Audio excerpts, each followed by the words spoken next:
Hello and welcome. In the last 2 weeks, many of you have heard or read of the Radia tapes controversy. Among the hours of conversations and many people Neera Radia spoke to is our group editor Barkha Dutt. The 5 conversations that Neera Radia and Barkha had have become the focus of much scrutiny. Let me clarify here that NDTV rejected allegations of lobbying or power broking on day one. As soon as Open Magazine printed these excerpts, followed by Outlook, we continue to do so. Barkha has also issued a personal statement on the NDTV website, as well as responded to all questions put to her on Facebook or Twitter. However, many viewers have asked why we haven't done a show on this. Are we trying to hide something? Well, in the beginning we felt that for Barkha or NDTV to host a show on this seemed odd.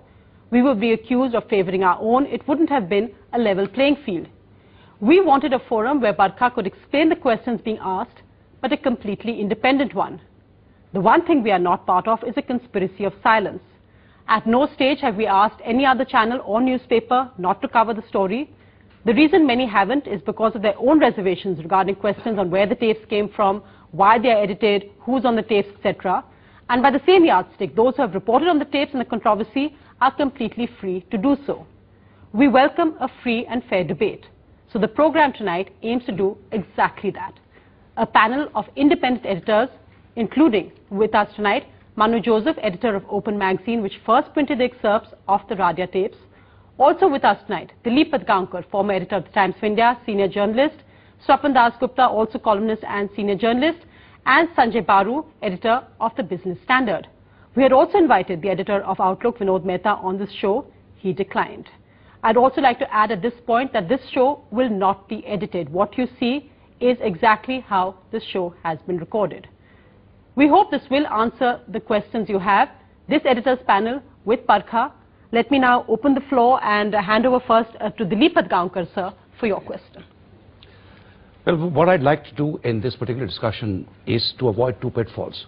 One is the pitfall of going along with the moralizers, and the other is the pitfall of going on with those who feel that this entire exercise today is an attempt to whitewash something. I say this because in my own career as a journalist, I've known editors, special correspondents, bureau chiefs being approached by politicians, bureaucrats, and so on and so forth to make all kinds of suggestions, put in a word here, put in a word there, for a promotion, for an appointment. These things have happened routinely, but they haven't really assumed the kind of form that they have done today. So I'm putting that aside.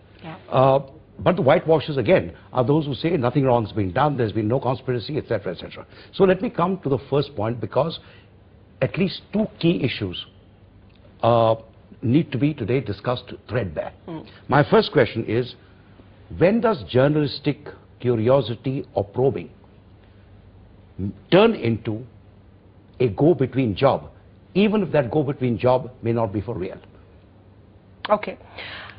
I think you have raised a very important question, and I think it needs further exploration, Dilip. But before I answer that, and I will, it's also important to point out my objection to the way the recent debate in the last 2 weeks has been framed by both the magazines concerned and then by subsequent sections, not all, sections of the media. This debate was framed as if this was about a scam. This debate was sought to link me to lobbying, power broking, an insinuation of quid pro quo, being on the take, and in some way connected to the 2G scam. One of the magazine covers even described these tapes as the 2G scam tapes. This is a deeply problematic, defamatory way to frame this debate. Had this magazine, or either of these magazines, Manu's here, decided to do a larger, wider debate on the state of Indian journalism, and brought up these conversations in that context, looked at the nuances of what the relationship should be between a journalist and her source, I would have certainly been up for a very honest debate, even to look at the possibility, as I'm going to talk subsequently in the program, of an inadvertent error of judgment. However, what has upset me, hurt me, and annoyed me a great deal is that if you look at my reputation, I do not believe that in 16 years anybody has ever cast a question mark on my personal integrity. Now 2 magazines come along and do so with impunity. I will look at all the questions you've raised, Dilip, but Since so much of the conversation and the interrogation, as it were, online and otherwise has been about the Radia tapes, what we thought we would do is to actually make an editorial departure. I just want to clarify that at NDTV, if these tapes had arrived even without me on them, we would not have played them. There are serious questions about private conversations that break no apparent law being aired. This is raw material.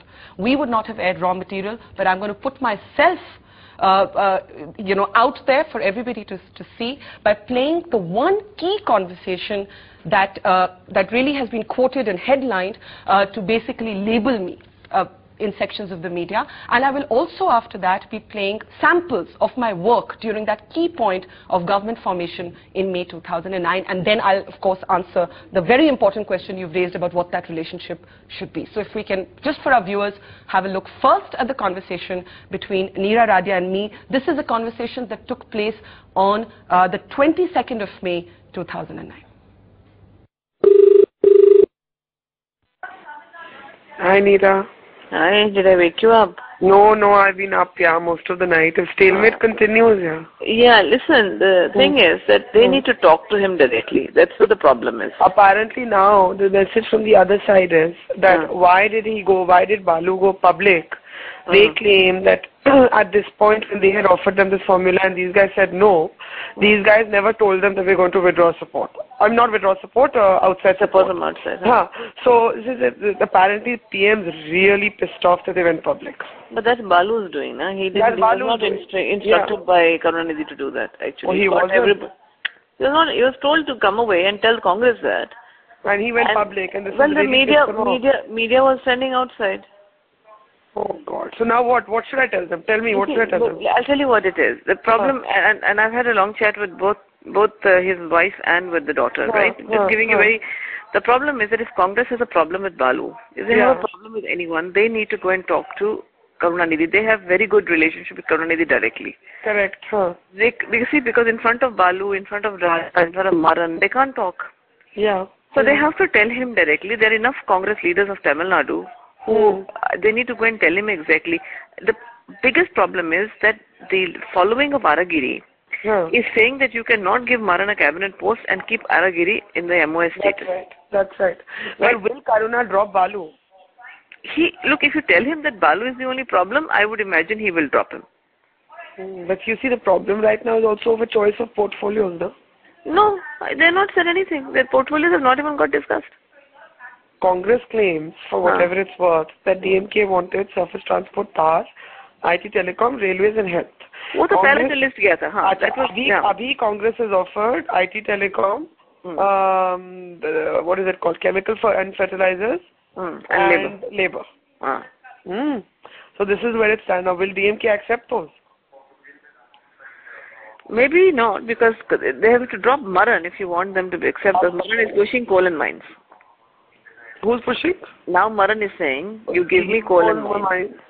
You see, my honest advice to is that you tell them that they need to tell him directly that we are happy, because Kani is got no issue about even being an independent, but Aragiri is now telling her that you cannot take an independent charge if Maran remains cabinet minister. I see. And Congress is sending messages through media and through various sources saying that, and Maran is going around telling everyone that he is the only acceptable person. That I know. Yeah, but that's not correct, na? No, I know. We've taken that off. But also, the Congress needs to tell Karunanidhi that we have not said anything about Maran. Okay, let me talk to them again. Yeah, the choice of candidate we will leave to you. We have some reservation about Balu. And let them tell the reservation, and we have not said anything about Maran. We are not asking.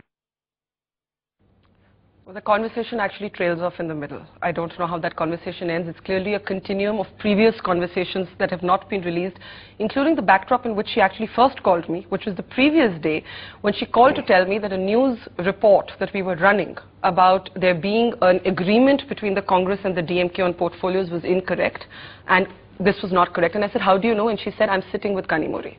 This is the point at which I discover that here's somebody who's plugged into the DMK. Now, before I play a sample of my work, I do want to answer your question. You said, at what point do you go beyond the line of duty to become a go-between?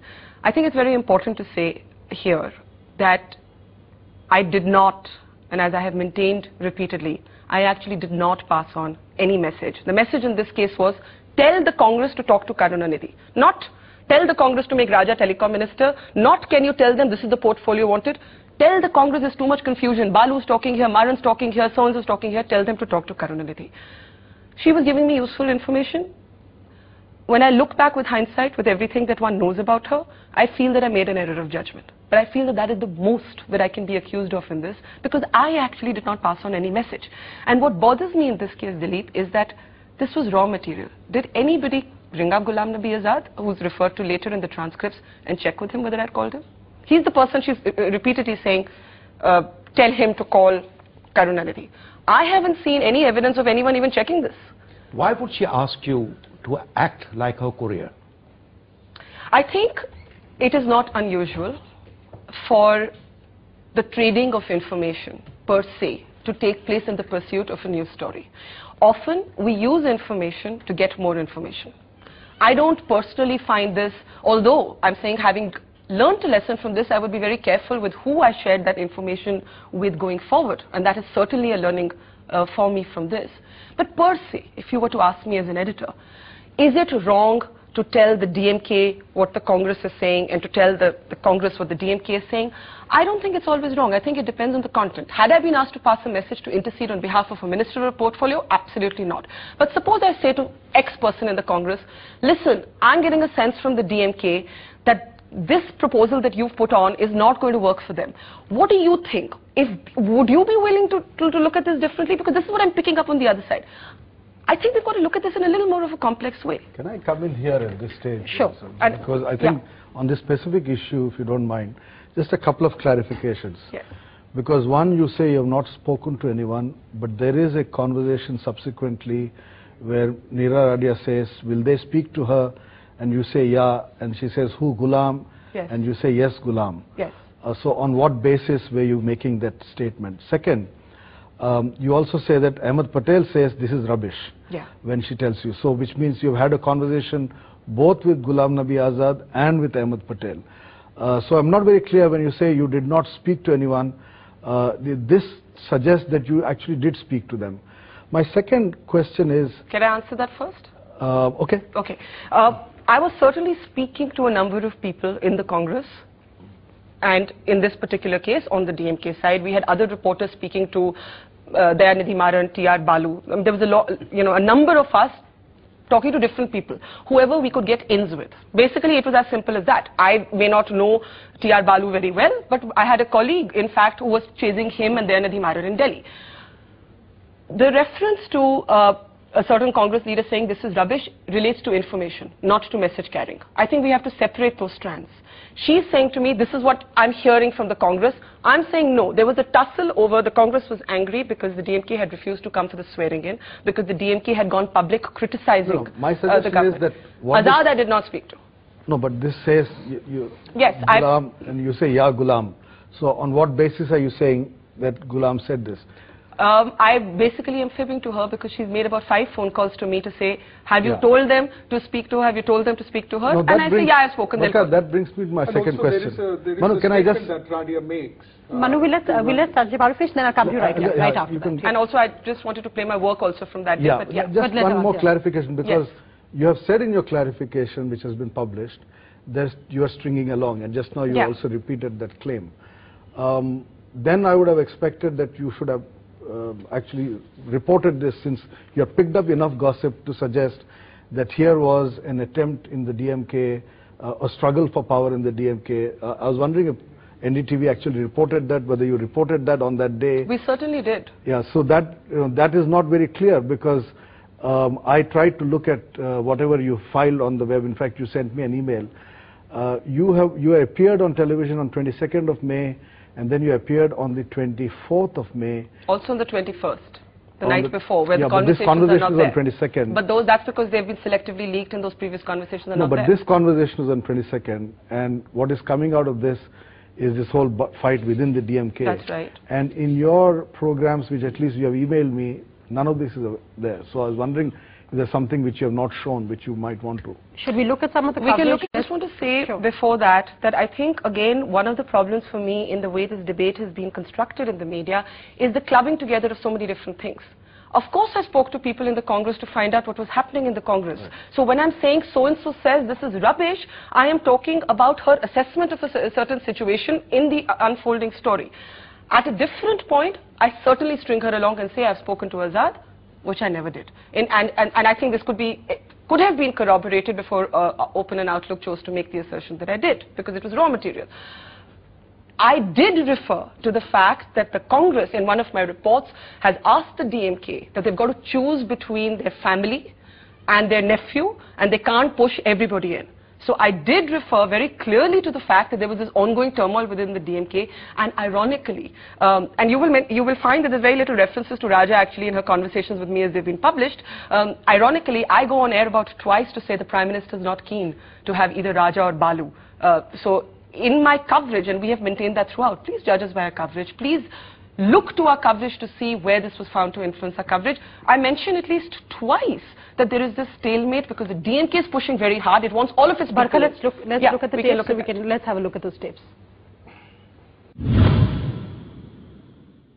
Barkha, now, just if you could begin by taking us through the chronology of the crisis, even as we get information that there will be more negotiations between the DMK and the Congress through the night. But what was the genesis of this crisis? That's right, Vasu. According to Congress sources, the trouble basically began over two things. One, the number of portfolios that the DMK wanted, and two, the kind of portfolios that the DMK wanted. According to Congress sources, the DMK wanted 5 key ministries, including railways, IT and telecom, power, surface transport and health. Now remember, railways has been virtually promised to Mamata Banerjee, and many of these other portfolios are portfolios that the Congress is keen to retain for itself. Also, there was some initial reluctance on restoring the ministries to A. Raja and T.R. Balu, because these were two controversial ministers amid all kinds of charges and controversies during their tenure.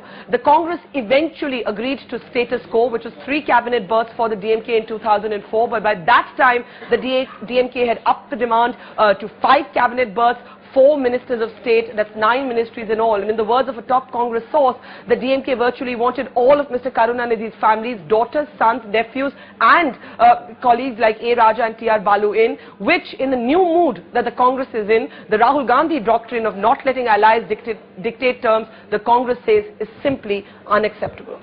Right, Barkha, now speaking to some of the DMK leaders just a short while ago, one got the sense that it isn't still all over yet. While overtly they are saying that they are now sticking to the stand of outside support and that Mr. Karunanidhi leaves tomorrow morning, they still seem to suggest that if the Congress was to come back to them with a more flexible proposal, as this DMK source put it, they're willing to consider that. Also because they're aware that it's a Congress-supported DMK government in Tamil Nadu. Absolutely. I don't think the Congress is saying it's all over yet either. We've already got a tip-off that there are going to be late-night talks.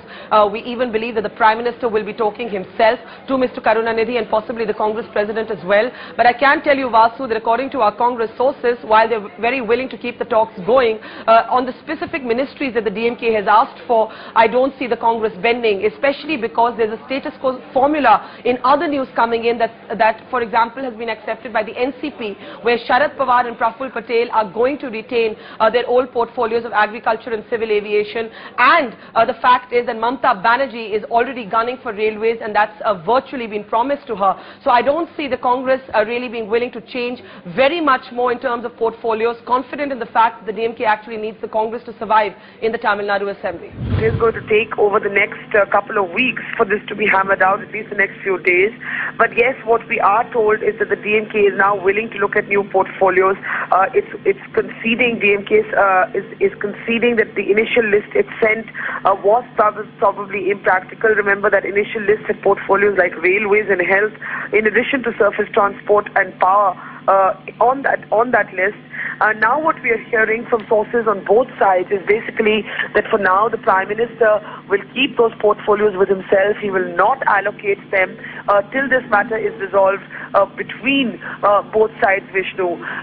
And the Congress at this point, according to our sources, is willing to offer chemical and fertilizers, labor and information technology and telecom to the DMK, but the Congress is firm on the fact that it is not willing to give more than 3 cabinet berths, and that DMK chief Mr. Karunanidhi will have to drop one of the contenders, either of his family or the two controversial ministers, Mr. T.R. Balu and Mr. A. Raja, who Mr. Karunanidhi has wanted to re-induct. The Prime Minister, we are told, has not been keen to bring back these two ministers whose performance he was not pleased with during the last tenure of the UPA. There is also one other interesting twist, Vishnu, which is that DMK sources say that Congress has been pushing hard, expressing a clear preference for Dayanidhi Maran, and this has displeased several sections of the DMK who say that the Congress is nobody to express a personal preference. So it's all a bit of a mess right now. In fact, there are also some unconfirmed reports that we may not see a large-scale swearing-in ceremony taking place later this evening. Remember, the Prime Minister, so entangled with the DMK controversy, did not even have time to call several of his other allies.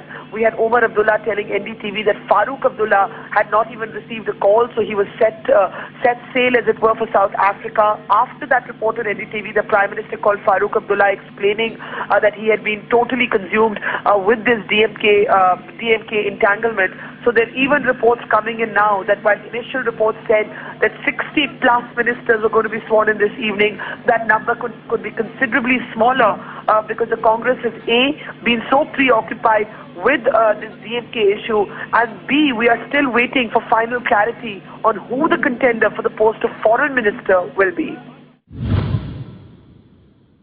Manu, I think go ahead with your question. We've heard that coverage. There is something that you did not report here, and that is the very basis of this question, which is central to what the Open magazine has been trying to ask you. Open didn't try to ask me anything. You didn't even get in touch before you published the story. I can explain that. You haven't tried in either issue, by the way, to ask me anything. I have explained that. There was a reason for that, and I believe we are right in doing that. But I think our viewers would need to know that. Of course, they will know everything right now. Yeah. See, now what I want to know is, you were talking to Neera Radia, who's a corporate PR, who represents two telecom companies, and they seem to be interested in one person becoming a telecom minister. And any journalist will know that is a very important story. Where did you get that indication in her conversations with me? Because unlike you, I haven't had privy to all the conversations she had with everybody else. You have all those tapes, I didn't. No, you were talking to Radia. So I'd like you to quote a bit. I'd like you to quote a bit from these transcripts, wherein she is pushing for A. Raja, because I didn't get it. No, you see, you are talking to a person who's trying to mediate between Congress and DMK. That is a great story. Why didn't you report that story, is what I'm asking. A corporate PR is mediating between Congress and DMK. She's very interested in someone becoming the telecom minister. Okay. Why didn't you report that story? Okay. I think that is a legitimate question. Okay, I'd like to take that on. First, by saying, and I haven't heard any of you talk about this, that there seems to be a constant shifting of goalposts. We have suddenly shifted the goalpost from corruption, lobbying, and all these generalizations that are bandied about, including by your magazine. These are interpretations. These are your interpretations. Not at all. One of the magazines had a cover saying the 2G scam, the people who ganged up to make A. Raja minister. Outlook's editorial position, and Outlook is not here to defend themselves. So let's just focus on I will answer your question, but I think I'm allowed to also have a point of view. It's your office. Yeah. I think that's completely unfair, and you know, you do journalism where you don't contact the person you report on. We've at least brought you in. We gave you more of a courtesy than you gave us. I think let's not Manu, Barkha, let's not make this Let me try and answer my question. Why don't you let me answer your question? One, have you therefore conceded first that you're not questioning me on lobbying, power broking and corruption? In this particular case, I just wanted to answer why you... Just if we can get that out of the way, I will answer your question. No, I'm sure I'm also allowed to ask you some questions. No, you can answer my questions and then you can ask me all the questions you want. I will answer your questions. Okay, right, so the order doesn't matter. Go ahead, Barkha. Answer the questions asked. In this case, what I want to know is why did you report so I'm just pointing out the shifting goalposts, that first the allegation was corruption, lobbying, power broking. Now it's why didn't you report the story, which is a question of judgment, not of corruption. Okay, Barkha. Now let me answer. Now let me answer. The fact that there are corporate lobbyists who call up at the times of cabinet formation, call me a cynical political journalist. You can call me a cynical political journalist and you can question my judgment, and given what we know about her right now, even I may think, hey, that could have been interesting. But I have to say that it doesn't strike me unusual living in the political capital of India that all kinds of people who are not necessarily connected with cabinet formation call me and say, kaun aa raha hai, kaun ja raha hai, kya suna hai, kya nahi suna, acha mujhe yahan se ye khabar mila, mujhe wahan se ye khabar mila. I have all kinds of people telling me BJP mein ye ho raha hai, Congress mein ye ho raha hai. Many of them are quite simply people who describe themselves as public relations people, as does Neera Radia. Many of them call themselves advertising people, but they are part of the larger power firmament. I saw Neera Radia as one such person who was giving me some cover. You can say to me, why wasn't it a story for you that she was interested in who was going to be minister? Why was she so close to Kanimori? She's representing Mukesh Ambani and the Tata. But I didn't see that story in any other section of the media. I wasn't the only person who was in contact with Neera Radia. Exactly. Right? That's a valid question. So why? I'm a bit startled, Sanjay, at the shock that we all suddenly feel that, oh my God, there was a corporate lobbyist who was interested in who was coming in cabinet. No, I don't think that's the issue. I think the issue is that you are right when you say that all kinds of people call all kinds of people. Yeah. I think when the story broke out and all of these tapes were out, I think a statement that, look, as you just said, is error of judgment, which you just said yourself. Agreed. But that is not there in your original. What I'm saying is there was an error of judgment. Of course it is. It's in my written statement. I can't accept that it is error of judgment. I'll tell you why. Because, come on, we are all journalists here. Was it an error of judgment for you to not contact me before you wrote the story? I can explain that. Was it an error of judgment for you to print unpublished data without any follow-up? You're not answering the question. You're not questioning the authenticity of the tapes. But before that, you have to answer this specific question. No, but if she's saying error of judgment, is that... No, the error of judgment, I cannot accept error of judgment. Excuse me, I am not accepting an error of judgment in not doing the story. Yes. I would like to clarify what I define as an error of judgment. Yes. I believe that, looking back, I did not know that much about Neera Radia because I am essentially a political journalist. Okay? I may not have been fully abreast of all of the proxy wars that were happening in the telecom sector.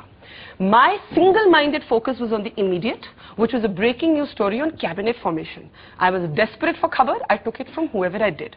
My error of judgment looking back is that one's got to be careful about how one talks to somebody who has a special interest. I acknowledge that inadvertent, innocent error of judgment. But to confuse that with suggestions of corruption, quid pro quo and lobbying is unacceptable. Nobody is... No. I'm not finished. I'm sorry, Swapan. I'm sorry. I have to continue with this. Why do you think Neera Radia specifically chose you as a courier, as it were, between the DMK and the Congress? Did it suggest a special relationship of any form? No, absolutely not. My, in fact, engagement with Neera Radia was, like many other journalists in this country, began because she was the right-hand, sort of visible route to Ratan Tata. And she had, fixed up interviews for Ratan Tata in the past a few times. That is how I knew her.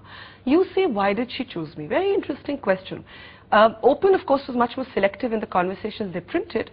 Outlook uploaded 104 tapes, of which I counted about 30 journalists, okay? In different contexts, having all kinds of conversations, and I don't speak for anybody else. I'm not sitting here to pass judgment on anybody. I speak only for myself.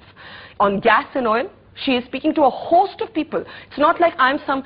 Please do not suggest that I am this chosen person, the only journalist in the country whom Neera Radia called to speak. No, but for the messages I think her essential equation may have been with business journalists because of the space that she occupied. And I think that in a political formation story, she probably felt, I do not know that she didn't call anybody else. We do not have all the tapes. Please remember, we do not have all the tapes. But she cites your name.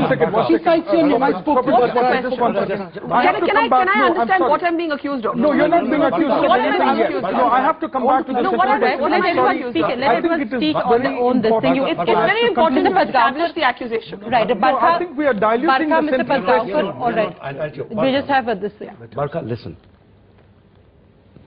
As a journalist, you naturally tend to be skeptical of whatever people tell you. Yes.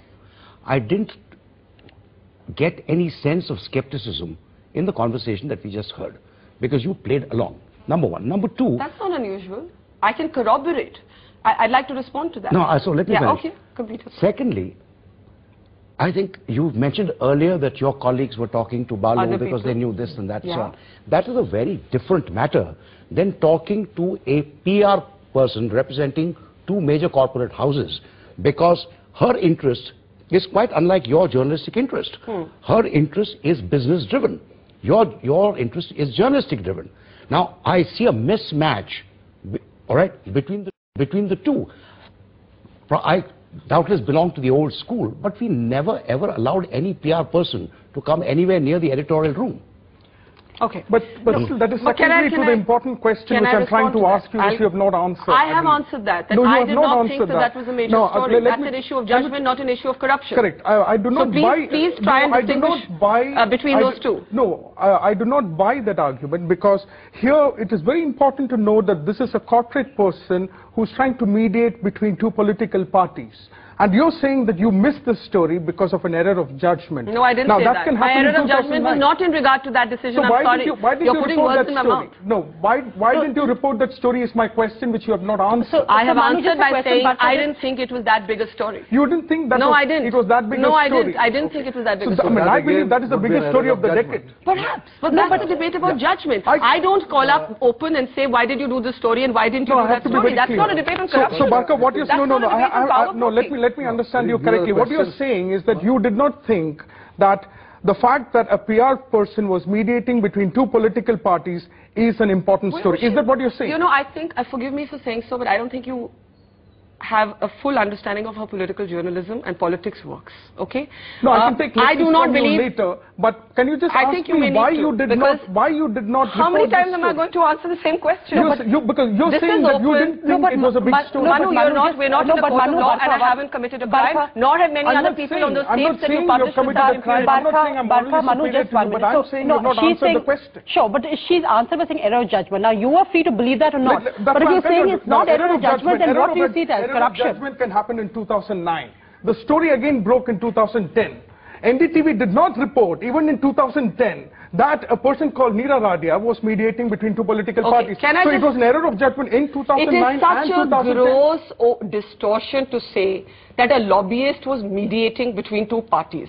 I am sorry, Manu, please forgive me for this, but this is not how cabinets are formed. I find there's a complete exaggeration to suggest that lobbyists influence the Prime Minister's choice. No. I do not believe that happened here for even a second. Nor do journalists. Nor do journalists. I'm glad to hear that. So think of that before you label them the next time. But what I'm trying to say is now this is a person who is very I think if you want to move on from the question, it's all right, but I have to place on record that you have not answered it. I think let us It is very unconvincing for an editor of a news channel to say that this is not a story. Let us accept any cub reporter will say that this is the story of the decade. Well, we look forward to seeing the story at open next. Barkha, Manu, let us just take the point. Let's see Barkha's side of it. I am a managing editor of NDTV, so I also am interested. But let me just make the point that she has said error of judgment, and your tapes do not show that she's actually reached any political party. The furthest she's reached is Barkha, and her claim of Kani Modi. No, that only Barkha knows.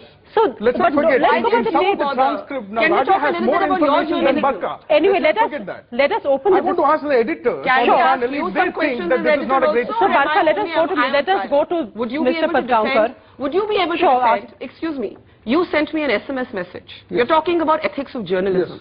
Firstly, you take raw data. You take raw data and you publish it without context, without talking to the principals, without any follow-ups.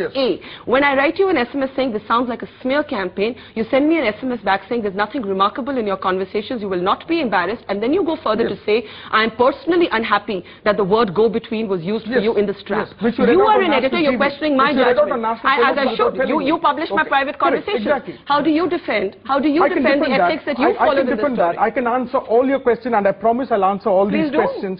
But you have not answered. You have not answered the central question. Manu, we'll have to end with it saying that you feel she didn't answer it. No, that is not enough. It's an error of judgment of enormous proportion. But Manu, that is your view. She has said I can answer you. Please do. But that is your view. So we've accepted that you feel this. She feels differently. But we have to leave it at that point. There are two questions I just want to come in here to say something. Yes. If this is a genuine debate about media ethics, which is a very welcome debate. If this is a debate over in what situations are people too close to their sources, should there be more distance, I think that's very well taken. I think that's accepted. I think I've acknowledged that. I've put that on the table. But if this is a debate about media ethics, the ethics debate must expand to look at the style of journalism that has been employed by both of these magazines, that have taken raw material without context, without verification, without corroboration, and used it to smear personal reputation. No, that was not our I think, Manu, we have to let this to other editors as well. You know, Barkha, I get a lot of calls from people who say, can you pass this message on to the BJP, etc., to this leader? Because in the public perception, I am seen to be someone very close to the BJP. Yeah. Now, does it suggest that in terms of someone asking you to pass on messages to the Congress, it's not so much corruption or 2G, but an expression of what the perceived political bias is, and hence all the controversy? In the viewer's mind? Or Yeah, in the minds of the, even in the minds of the PR. Swapan has... Is there a particular cozy relationship you have with the Congress which allows Neera Radia to ask such a question? Okay, that's an interesting question. And my answer to it would be that because I believe that I am a good journalist, I believe if this were a story about the NDA coming to power, I think I would still have a sense of what was happening inside the BJP. I think as a political journalist, somebody with an interest may call me to say, kya ho raha hai BJP mein? And if she was providing me or he was providing me khabar of what was happening with, let's say, Jayalalitha, let's imagine this scenario, that it was a different scenario. If she was providing me that information, I would have done this trading of information that I did. I have no hesitation. I've now said it about 4 times, that when I look back at it, I believe I was not careful in how I dealt with her. I believe that and I get many such calls. We're isolating Neera Radia because it's become an emotive issue related to Raja. I can tell you as an editor, Sanjay, I get calls every day from politicians saying, can you drop this story? Can you play this up? The foreign ministry takes written questions right now from journalists before they're allowed to be asked at press conferences. There are ethical issues raised by junkets. There are all of these pressures, and usually the way to deal with them was to fob them off and say, haan kar lenge, and put the phone down, which is what I did here. Having learned from this, I have no hesitation in saying that I have learned from this enough to know that next time if somebody, especially if somebody has a special interest, I would look at it again and be very, very careful of what I say. But beyond that, I will not accept that I did anything more grievously wrong than that. I will not accept that, and I will not apologize for anything beyond that. Okay, we are nearly out of time for 10 minutes left. So I'm going to actually just do a round of the table. Let each of you all ask your final questions and answers. So let's start again with you, Mr. Padgaonkar. Well, let me reiterate what I began with. Yeah. I think in this business, no one is absolutely lily white. There is something or the other that happens and has been happening in this profession. But there comes a time when you know when the lines begin to blur. Yeah. The impression one got on reading this raw data in these 2 magazines is the lines were blurred. Yeah. That is the general impression. And they were blurred because wittingly or otherwise, the feeling was that one was playing along. Now, the argument, which is yours, that you played along because you wanted information and insight. That was your interest. That's not how it's perceived to be. What it's perceived to be is that, in fact, you were chosen because you had access to a certain number of people who could influence a certain decision. All right. I think that perception now, what does it mean? It really means it is best to take one's distance, really, from those in power, because unless one is skeptical about what they tell you, it is one thing for a politician to talk to you. It is something else when a corporate PR does it. Okay, this is the overall thing. But mind you, please, you know, this is not the first time that we are having to debate this question. Why haven't, since I think I must have a right to reply because neither magazine gave me that, why haven't we heard from any of you stalwarts of our profession, question the ethics of reporting raw material without talking to the principals, without corroboration, without follow-up? At NDTV, had we got these tapes, even without me on them, we would never have used them. I take your point about the lines. I'm saying, first to your first point, I take your point. There are innocent mistakes, misjudgments that we all make as editors. Does that give a magazine a right to accuse a journalist of corruption? Are you all questioning and expanding this ethics debate to question the style and the ethics of journalism that have been employed? Barkha, listen, overall, I'm not at all in favor of using this raw material. We're having a large debate of the WikiLeaks as well. Yeah. So I don't bring that in. But let me tell you something. I am not in favor of getting this raw material, primarily because I don't know why things were leaked, why this timing was chosen, etc. Those questions need to be answered. And there is investigation going on at different levels. The question once again... And why only me? Why there are 40 journalists on the tape? Why am I only being... Your Swapan said, why am I the person chosen? Where are the other journalists? Have you heard this conversation? Right. Barkha, I'm not equating your... Barkha, let's get No, but I just want to raise this point. Where are the others? Why they're not the valid point? But let's put Mr. Padgaonkar I think Swapan is right to ask the question, primarily because I know of editors of certain channels who were never ever contacted by Ms. Radia. And I wonder why.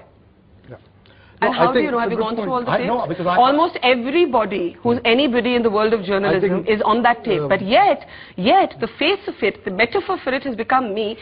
Although, I'm sorry, you put me on a hoarding. You put me on a hoarding. I bet it sells your magazine better than the people who are into it, basically. That's what it is. I sell your magazine for you. So you need to let's just go to Mr. Baru next. Mr. Baru, yes. We need to answer that. One, as you probably heard, I was on another channel, CNN and IBN, with Karan Thapar, where I did make the point that it's the normal practice of any media organization to get a response from anyone. If you're writing about, tomorrow if I were writing something about Lavasa, I would expect my correspondent to talk to Ajit Gulabchand and to Jairam Ramesh and report it, right? So that is a normal journalistic practice. So I don't think that, but we are not here to discuss media ethics.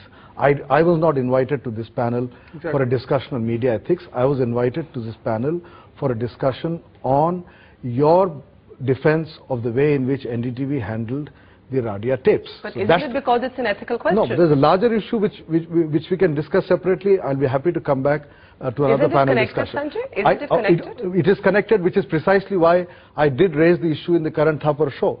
But that was a different format.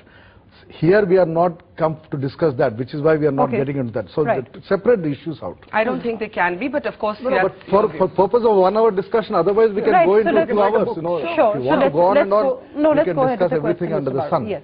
But I think the final point, Barkha, I would still make is that I entirely agree with you that there was no evidence of any corruption on your part, of corporate lobbying on your part, and I've said this on the Karan Thapar show as well.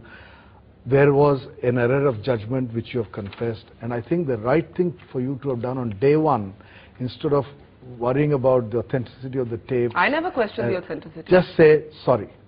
And I think even now, if you say to your viewers, I made a mistake, all of us make mistakes. I have made professional mistakes in my life. Each one of us, you know, when you run a newspaper, when you run a media organization, you know, nobody is lily white, as Dilip put it. We all make our mistakes. We all have errors of judgment.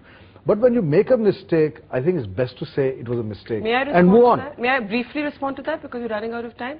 In my personal statement, I spoke about what I've learned from this. I have no hesitation in saying that there has been a learning. The learning has been that I actually believe that there was perhaps a level of gullibility or misjudgment, and I will be very careful the next time. So I completely take responsibility for that. But Sanjay, while you think it's separate to feel angry about somebody who smears your reputation and questions your integrity, I don't. So the initial response you saw from me was outrage because my integrity was questioned, and I think those are two separate things, and we must make those distinctions. Right, Manu? I think you're right to be outraged, and here I'm not saying that I'm morally superior to you, but I think it is very important for you and for your reputation to further answer the question which I tried to raise, which I'm honestly not happy with the answer. In 2009, you say you made a journalistic error of judgment, and you didn't see the big story, which was a PR woman mediating between two political parties. Again in 2010, you didn't see the story. Is that what you're saying? No, that's not what I'm saying. So in 2010, say 3 months ago, why didn't you report the story? Why don't you let me answer? Okay. I'm actually questioning. I'm saying we can debate our judgments of what stories our papers choose to do or our organizations choose to do till the cows come home. I can say to you, why didn't you do X? I can say to Business Standard, why don't you report Lavasa in a certain way? I can question Indian Express. You're obfuscating the issue. I am not obfuscating. I think you should let me answer. We have only 1 minute time. So I will answer within the 1 minute if you do not interrupt, Manu. I think the point is for everybody the questions can be asked how you want, and she can answer how she wants. I mean, I don't direct your questions. I do not think you should direct my answers. There's a person with a board which says time is up. Well, time is running out. So let me answer that. Let's just finish it. If I would not do a cover story on how Business Standard chooses to cover Lavasa. You can question my judgment, but do not make it about corruption. I do not share your assessment. I do not share your assessment with how this is the biggest scandal of our times. I would like to say on national TV that Open Magazine does not believe that you are corrupt. But you have not answered the question. Why you did not... Barkha, I just want to say... Stop and just one minute. I think because Manu and Barkha, I think the emotion running high. Let me just ask one question on behalf of NDTV, which springs to my mind as a journalist. I mean, just asking. In the same way that we're saying that Barkha made an error of judgment, just to ask these tapes.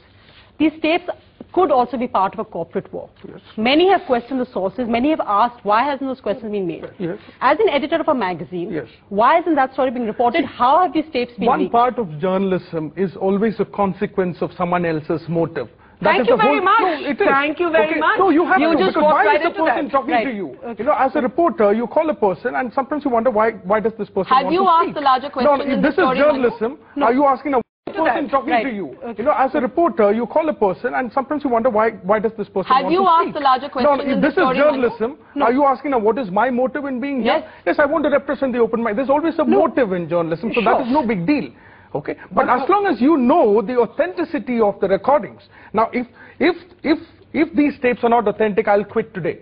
But Barkha do exactly that. As long as she's convinced of the authenticity of information, she didn't question the source. That's exactly what you did. No, the source was the story. That is my point. When the source is the greatest story, that's your judgment. But we don't abdicate over other people's editorial choices. We can have a poll among journalists and anybody. Okay, well, then journalists should have done the story. Barkha, Manu, let's leave it at that. All right. I want to ask a very short question. Right, Swapan, last question from you. Yes.